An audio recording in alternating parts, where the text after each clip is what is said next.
The city of New Orleans was alive with its own kind of music. Jazz floated through the humid night air.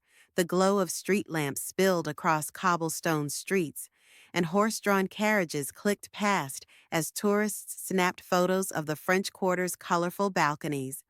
But for Olivia Bennett, the city wasn't a postcard. It was a place where shadows seemed to whisper, and secrets had a way of clawing their way back to life when you least expected it. Olivia owned a small coffee shop on Magazine Street, tucked between an old bookstore and a boutique that sold handcrafted masks.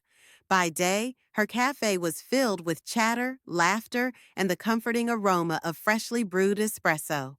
By night, when the last customer left and the lights dimmed, she felt the city press in on her, a mix of mystery and danger that she couldn't quite shake. She had moved to New Orleans a year earlier from Boston, looking for a fresh start after her mother's passing. The city's soulful charm had drawn her in, but what kept her awake at night were the secrets she had carried with her, secrets she swore no one would ever uncover. One rainy evening, Olivia was closing up the cafe when a man stepped in just as she was turning the sign to closed.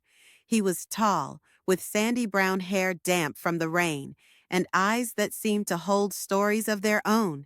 His smile was polite, but there was something guarded about it. "Sorry," he said, his voice low but warm. "I saw the light on. I didn't mean to intrude, just looking for a cup of coffee. Long night ahead." Olivia hesitated. Normally, she would have turned someone away, but something in his tone, something almost weary, made her nod. "One cup," she said, "but then I really have to lock up." He smiled again, softer this time. "Fair enough. Black coffee, please." As she prepared his order, Olivia stole glances at him. His clothes were neat but wrinkled, as if he had been traveling. A leather messenger bag rested against his chair, worn but well kept.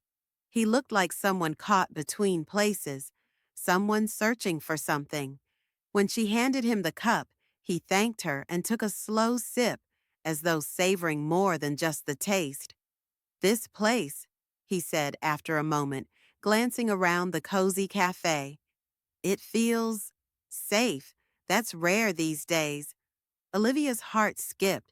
Safe, a word she hadn't felt in a long time. "I try to make it that way," she replied carefully. "Everyone needs a safe place." He studied her for a moment, his gaze sharp but kind. "You speak like someone who knows what it's like not to have one." The words cut closer than he could know, and Olivia quickly turned to wipe the counter, masking her unease. "We all have our stories," she said lightly. He didn't press.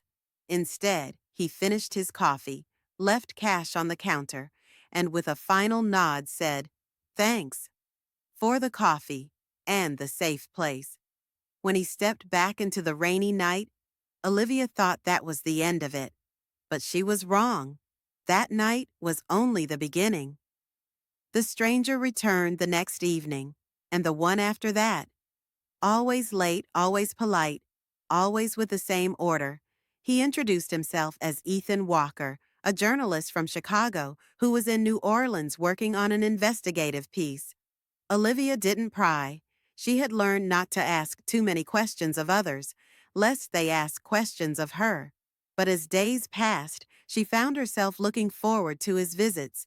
Ethan had a way of listening that made her feel seen. He never pressed her about her past, never judged her silences. Yet sometimes, when he thought she wasn't looking, she caught a shadow crossing his face, a weight he carried but didn't name.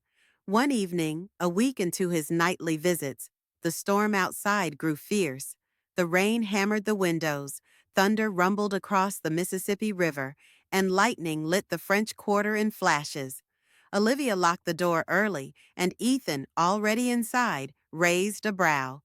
"Looks like I might be stuck here for a while," he said, settling into his usual corner. Olivia managed a smile. "You and me both." As the storm raged, their conversations deepened. Ethan spoke about his love for uncovering the truth, how stories could change lives if told the right way.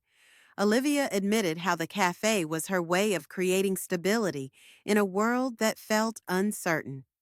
At one point, the power flickered, plunging them into semi-darkness.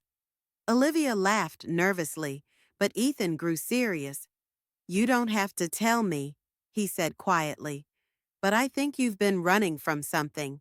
I can see it in your eyes." Olivia froze, her heart thundering louder than the storm outside.